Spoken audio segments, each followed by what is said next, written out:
There are three main areas that should primarily concern you when it comes to federal guidelines, primarily concerning the FDA, but also at times the USDA. The three main areas are: number one, food facility registration. The Public Health, Security, and Bioterrorism Preparedness and Response Act of 2002 requires that food facilities register with the FDA. The FDA Food Safety Modernization Act, enacted on January 4, 2011, further clarified and amended earlier legislation and requires all facilities engaged in manufacturing, processing, packing, or holding food for consumption in the United States to submit additional registration information. This includes an assurance that the FDA will be allowed to inspect the facility at all times and in accordance with current law. It also requires that each registration be renewed every other year. It also provides the FDA with the authority to suspend the registration of any facility that they deem may pose a risk of manufacturing, processing, packing, receiving, or holding adulterated food that could pose a public health risk. Here is the website address for the FDA registration portal. I encourage all of you, if you have not, go there, register your facility. It is the law.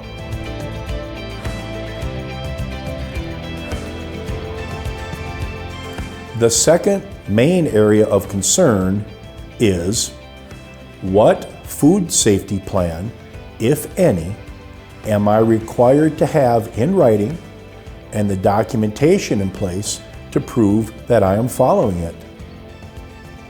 A Hazard Analysis Critical Control Point, HACCP, plan is required for meat, poultry, eggs, juice, low-acid canned foods, and seafood facilities. Dairy facilities do not require HACCP, but it is generally implemented throughout the industry. The Food Safety Modernization Act requires a preventive controls for human food plan if you are not a very small business or subject to exemption in some other way. This plan does not replace a HACCP plan for those facilities that are required to have a HACCP plan.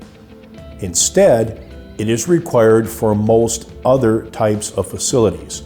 In other words, if you're legally required to have a HACCP plan, nothing has changed for you. The exemption definitions can be tricky at times, depending on your business, so I am not going to go into all of the differences. I encourage you to research FDA's website if you are unsure of your status. The third main area of concern is your SOP, your standard operating procedure, or you may call it policy, for when you receive an FDA inspection. You should have in place a written plan to follow, and all key personnel should be familiar with this written plan. This plan should include things like notification. Who gets notified upon the FDA arrival at the front desk? How will they get notified? A credentials check. Who determines the FDA credentials? Is there a Form 482? Your policy should include the meeting location. Where does the FDA introductory meeting happen? And of course, who is in the meeting? And who is in charge of the meeting? Your SOP should also include asking the purpose of the visit. Who will accompany the official if they want to walk through your facility? Who will take notes?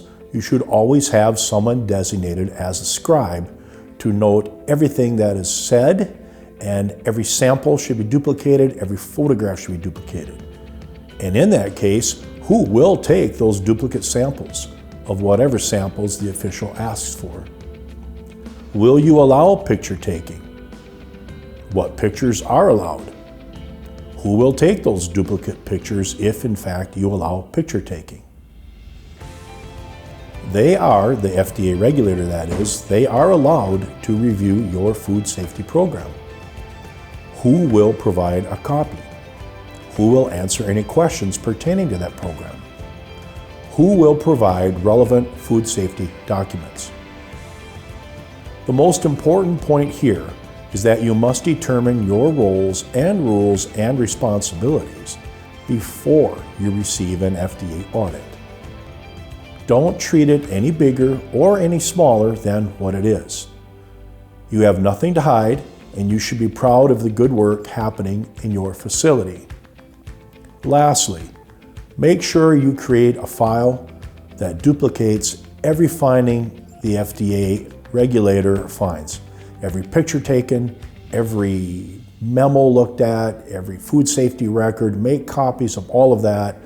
Keep that file as a record of the visit, and it should exactly duplicate everything that the FDA inspector took back home with them.